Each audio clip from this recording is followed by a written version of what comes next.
On y va les amis, on y va donc avec Christophe Guérin qui est le patron de Nexans. Bonjour Christophe Guérin. Alors il faut quand même à un moment présenter Nexans parce qu'on n'est pas dans le B2C, là on est vraiment dans le B2B. Nexans c'est... alors ce que vous voulez en faire d'ailleurs, hein, un des acteurs importants de la transition énergétique sont des câbles. Je tiens d'ailleurs juste à dire un truc, parce que peut-être qu'on aura le temps d'en parler de l'industrie en France, hein, voilà, des questions de relocalisation, de réindustrialisation, etc., parce que Nexans reste toujours un acteur industriel important. 6 à 7 milliards d'euros de chiffre d'affaires, c'est ça? C'est exact, oui. Et donc, c'est une des branches du considérable empire Alcatel. C'est-à-dire, quand vous posez des questions sur l'industrie en France, forcément, à un moment, vous retombez sur Alcatel et sur le démembrement de l'empire Alcatel au tournant des années 2000. Hein, globalement, c'est ça. Fin des années 90, début 2000. Vous retomberez sur un homme, Serge Turuc. Vous retomberez sur une phrase malheureuse qu'il a prononcée un jour. Mais à la limite, à quoi servent les usines? On peut tout à fait faire des entreprises parfaitement profitables sans usines et faire fabriquer ailleurs, le fabless, donc ça et ça.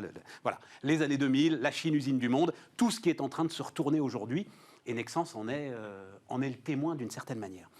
Je disais virage entrepreneurial, parce qu'en fait, vous décidez de faire un virage stratégique pour vous concentrer totalement sur la transition énergétique. J'ai dit porter la transition énergétique à travers vos câbles.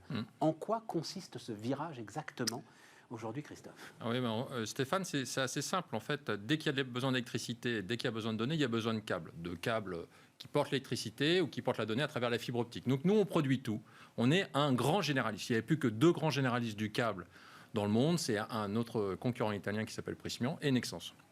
Ex-Alcatel Câble. Et heureusement qu'en 2001, on a quitté Alcatel.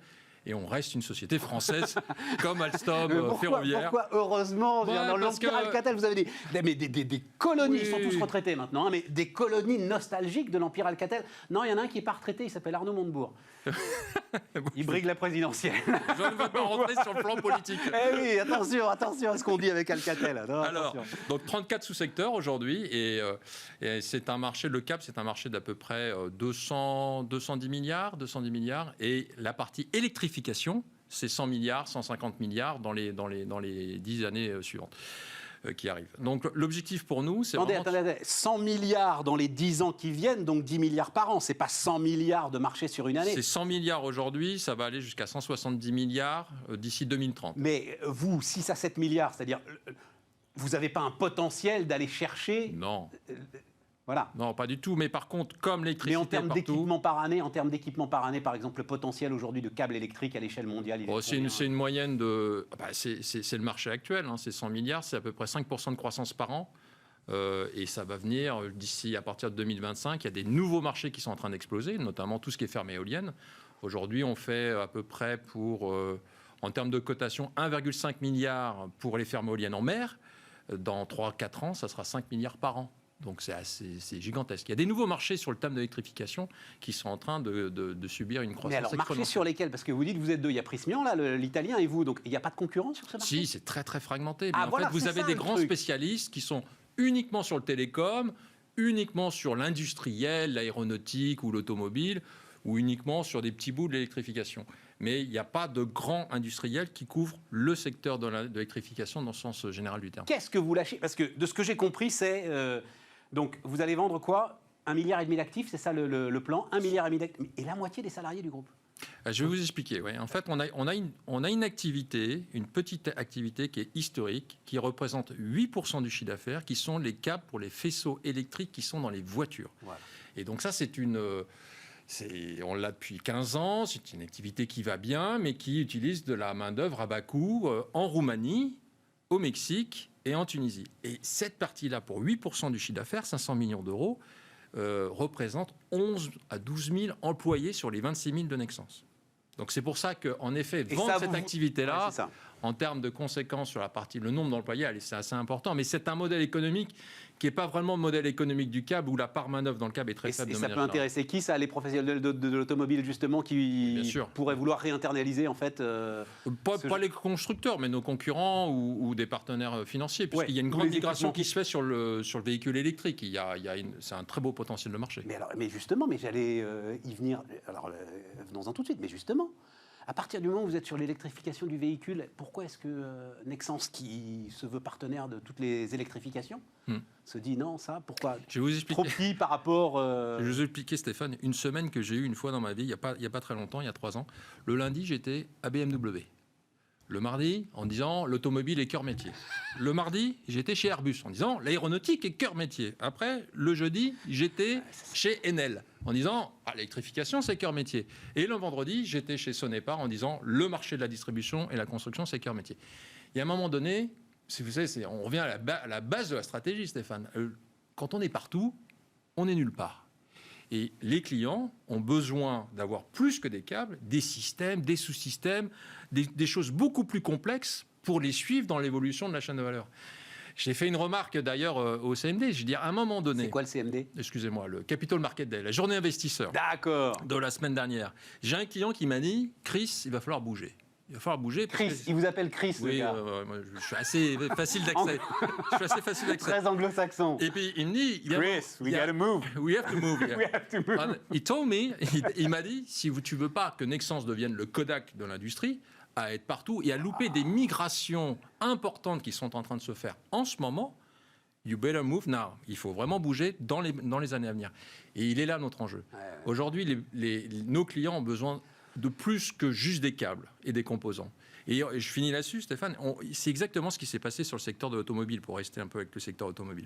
Vous regardez Valeo, Faurecia, de ce qu'ils vendaient il y a 10-15 ans, c'était des équipementiers. Ils vendaient des équipements. Maintenant, c'est des solutions hyper intelligentes. Maintenant, c'est des solutions de la mobilité. Ils co-conçoivent la voiture. Exactement. Ce qui s'est passé aussi sur l'aéronautique, d'ailleurs. Aéronautique, télécom et équipements électriques et automobiles. Ce qui s'est passé dans ces secteurs-là arrive maintenant sur notre secteur. C'est ça. Il est là l'enjeu. Il faut que ce soit des co-concepteurs. Vous ne pouvez pas être co-concepteur automobile. Mais par contre, j'ai vu un truc assez récent sur l'avion électrique. C'est-à-dire, vous restez quand même assez proche d'Airbus ou c'est pareil côté d'Airbus, vous allez vous désengager tranquillement de ce segment-là? La partie aéronautique, c'est également la partie industrie, donc elle fait partie du scope qui normalement ne rentre pas dans notre thème de l'électrification. Mais vu la situation du secteur aéronautique pour l'instant, on ne bougera pas avant 2023-2024. Ouais, c'est ça, Batsic. Il n'est pas question de vendre. Il n'y a pas d'urgence à vendre, c'est ça le truc. Et donc, tout le sujet de transformation de ces activités-là qui sont concernées, de transformation, de restructuration, a été fait par l'équipe, par Nexans, les 5 dernières années. Toute cette activité-là, que ce soit l'automobile et l'industrie, se porte très bien. Donc, on n'a pas besoin de vendre pour récupérer du cash. On a besoin de vendre pour que ces activités-là aient le même développement, la même stratégie d'innovation et de tirer vers le haut et d'investissement que ce que nous allons faire pour l'électrification. Je comprends, mais vous auriez pu vouloir récupérer du cash pour aller faire des acquisitions. On va récupérer du cash, mais aujourd'hui, on a déjà 1,8 milliard de cash en banque. On n'a jamais été aussi riche avec une dette à 170 millions d'euros. Et Stéphane, on est la première société, là, de ce que j'ai compris, dans les toutes premières, à rembourser le PGE. Dans les prochaines semaines. On a contracté un PGE. Ouais, mais ça, alors, les chiffres commencent à sortir. En fait, la dette nette, on va dire ça comme ça, la dette nette des entreprises a finalement assez peu cru. Exactement. Notamment les grosses. Voilà, vous aviez pris le PGE parce qu'à un moment, on ne savait pas où on allait. Et puis vous vous retrouvez gonflé de trésorerie. Et donc on n'a pas besoin et on le rend. Voilà, exactement. Absolument. Est-ce qu'il y a quand même ça veut dire que vous avez aujourd'hui une idée à peu près claire de l'évolution de la situation à 6 mois? Alors, on a fait 2 choses. En tout cas, sur vos marchés. Nous, on a fait 2 choses. Je considère que c'est ma responsabilité de regarder le marché à 5 ans, à 10 ans. Donc, il y a notion de tendance. Non, mais là, je parlais juste du PGE. Après, on va parler... Sur la partie 6 mois. Juste PGE, sur la partie 6 mois, ça veut dire... Oui, je pense qu'on est très confiant. On est très confiant. Par contre, on a beaucoup anticipé. Et c'est ce qu'a fait ça fait un peu l'envolée du cours de bourse de Nexans dans les 8 derniers mois. C'est que quand on faisait des roadshows, quand on parlait avec nos investisseurs au mois de mars, on leur a expliqué, on leur a montré. Bon, je pense qu'on a une bonne intuition. Je pense que ça a joué du fait que j'étais en Chine, moi, en janvier. Pendant 15 jours, j'ai fait le tour de la Chine et quand je suis revenu, Covid-19. Voilà. Donc déjà, je me suis posé plein de questions sur si j'étais contaminé ou pas. Et on a fait un truc début mars qui a été salué par nos actionnaires, c'est qu'on a modélisé comment nos secteurs avaient résisté. Début mars, c'est-à-dire début mars du confinement, début mars il y a 1 an exactement. Juste avant le discours de Macron. d'Emmanuel Macron. On a regardé comment avaient tenu nos secteurs en 2008 avec la crise financière. On a regardé un peu leur résilience. Et on a couplé les statistiques de la crise financière de 2008 avec les statistiques de la pandémie de 1968, juste pour la logique de statistiques sanitaires. Quand on a étudié les chiffres de la pandémie de 68, la grippe de Hong Kong, on s'est aperçu qu'il y avait eu 3 vagues successives et puis que chaque vague avait une distance, un temps de 20 semaines. Voilà. Donc, vous preniez le pic de la première vague, vous calculiez 5 semaines, donc au mois de mars, septembre, mars, encore août. Et on s'est dit, dans tous les cas... Donc la troisième arrive. La troisième arrive, on la contient. Les Chinois vous savez que ce truc-là, je crois... certains économistes l'ont fait, mais la seule qui m'en ait parlé, qui l'a fait comme vous et qui me disait c'est comme ça qu'il faut faire, c'est-à-dire faut pas, crise de 2008 pourquoi pas, mais il faut regarder les pandémies. Bien sûr. C'est Mathilde Lemoine, l'économiste en chef d'Edmond Rothschild Asset Management. Voilà. Dites donc. Et donc vous avez battu votre scénario là-dessus. Exactement. On a repensé tout le plan cash. Qui est pour le coup beaucoup moins violent que 2008-2009, parce que 2008, 2009, 2010, pour Nexans, c'est ultra violent quand même. Oui, et puis il y avait eu très peu d'anticipation. Mais en fait, voilà, le vrai scénario, il fallait aller chercher des pandémies comparables. Oui, je me souviens des discussions qu'on avait eues avec nos investisseurs dont Rothschild au mois de mars, où on l'avait dit dans tous les cas, nous, pas de retour à la normale avant le 3e trimestre 2021. Au moment où tout le monde parlait de reprise en V au mois de juin. Et donc on a calé notre modèle là-dessus. C'est super intéressant ça. Bon, mais alors, revenons. Donc, avion électrique, ok. Moi, je pensais que c'était un truc... Mais alors, on va parler, de toute façon, en termes de projet d'entreprise, mais c'est quelque chose d'assez enthousiasmant, quand même, l'avion électrique. Et donc, je me disais, tiens, peut-être, surtout qu'il y avait eu des annonces faites avec Airbus assez récentes. Donc, oui, on a signé pour 5 ans avec Airbus, oui. D'accord, voilà. Donc, vous continuez le truc, et puis ensuite... Mais tout est passionnant, Stéphane, le problème. C'est la richesse de notre secteur. Tout est passionnant. On travaille pour Alstom, on est dans les trains, on est dans les bateaux de croisière. Vous savez qu'il y a 1 km de câble par passager. 1 km dans le domaine du transport. Dans votre voiture... Comment ça ? Dans un bateau un bateau de croisière dans votre voiture, il y a 4 passagers, il y a 4 km de câble. Et dans un bateau de croisière, il y a 3000 passagers ? Non, dans un avion, un A320, 120 passagers, 120 km de câble. A350, 300 passagers, 350 km de câble. Et bateau de croisière, 7000, parce qu'il y a l'équipage. Il y a 7000 km de câble dans un... Donc c'est passionnant. Que ce soit dans le domaine du transport, de la production d'énergie décarbonée, des transmissions, de la distribution électrique. Vous savez, dans les années 70, il y avait beaucoup de coupures électriques quand même. Il y avait des bougies au cas où. Non, je ne me souviens pas. Non, moi je m'en souviens. Moi. C'est... J'étais tout petit. Mais oui, vous êtes beaucoup plus jeune que moi. Oui. Rachetez des bougies de temps en temps. On pourrait s'en servir. Bon. Et ce qui se passe sur le Texas, c'est un petit peu ça. Alors, non, c'est autre chose.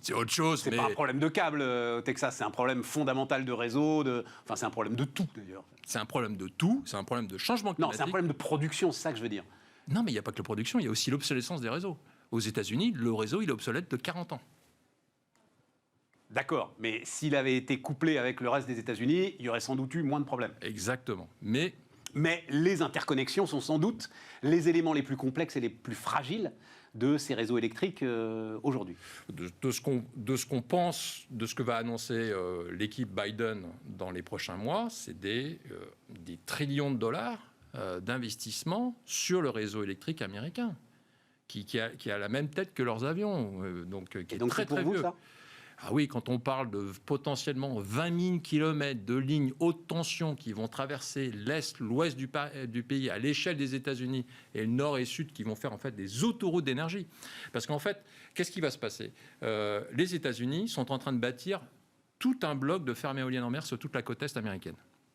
Nexans a 80% de part de marché pratiquement. Alors, parce que nous, on relie ces fermes éoliennes au réseau. Et dans le Nevada, ils sont en train de mettre des fermes solaires gigantesques. Et à un moment donné, il faut que le réseau se parle. Il faut qu'il y ait de l'échange d'énergie, à cause de l'intermittence, entre l'Est et l'Ouest, entre Nord et Sud.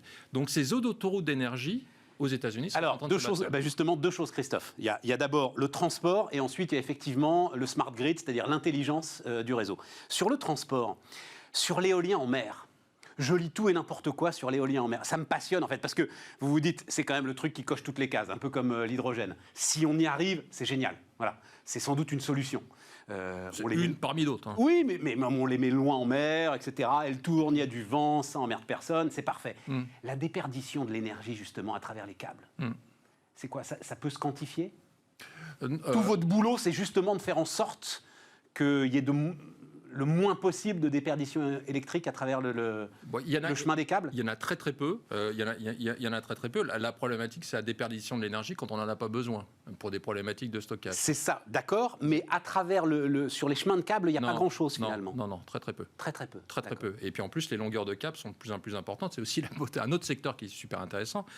Avant, la moyenne de distance des fermes éoliennes en mer avec la Terre était à peu près 30-40 km. Ouais. Maintenant, les cotations actuelles, c'est 80 à 120 km de côte. Et oui, mais la distance fait la longueur du câble. Donc c'est super. Oui, ça on est content. On l'a compris. On est content. Là, c'est pas comme les passagers. Ça, on comprend bien qu'à 120 km, il faut 120 km de câble. Exactement. Mais on peut en mettre 120, 200, 250. Ça ne change rien, en fait, à la puissance électrique qui arrive à l'arrivée sur Terre. Non. La problématique, après, c'est que vous changez de mode. C'est que les fermes ne sont plus scellées au sol, ce sont des fermes flottantes et ce n'est pas les mêmes types de câbles derrière. Parce que si vous commencez à avoir des câbles qui doivent subir des marées compliquées, là, il faut une dynamique, une gestion de la torsion du câble pour pas qu'il y ait cassure et déperdition d'énergie. Parce que vos câbles, vous pouvez pas les... Enfin, c'est trop profond de les descendre. C'est trop profond. C'est trop profond pour les fermes. Et puis pour les câbles, c'est pas un problème, mais pour les fermes, c'est un problème. Je comprends pour les fermes, parce que bon, voilà, c'est les socles, mais pourquoi est-ce qu'à ce moment-là, on ne descend pas le câble jusqu'en bas ? On est en train de perdre du temps, mais c'est des détails qui me passionnent. Pourquoi est-ce qu'on ne descend pas le câble à 200, 300 mètres Vous rajoutez de la longueur. Vous rajoutez de la longueur, d'accord. Beaucoup de longueur. Et c'est plus simple d'avoir ces histoires de torsion que de rajouter la... Donc ça, c'est le premier point. OK. Le deuxième point, c'est effectivement l'intelligence qu'il faut injecter dans le câble, en fait, qui va aider à la gestion du réseau.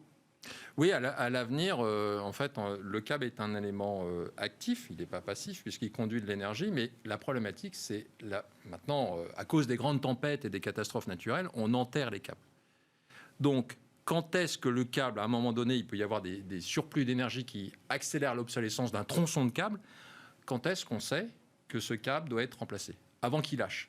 Donc on commence à réfléchir, on ne commence pas d'ailleurs, on réfléchit à mettre l'Internet des objets au sein des gaines du câble, justement pour traiter de manière préventive les risques d'obsolescence accélérée de tronçons de câbles qui peuvent générer un blackout. Et tout ce qui est, alors justement, j'ai Smart Grid, cette fameuse idée-là qui plane depuis un moment, qui s'accélère maintenant. Que nous serions tous, d'une certaine manière, producteurs, autant que consommateurs d'énergie, enfin, tout ça.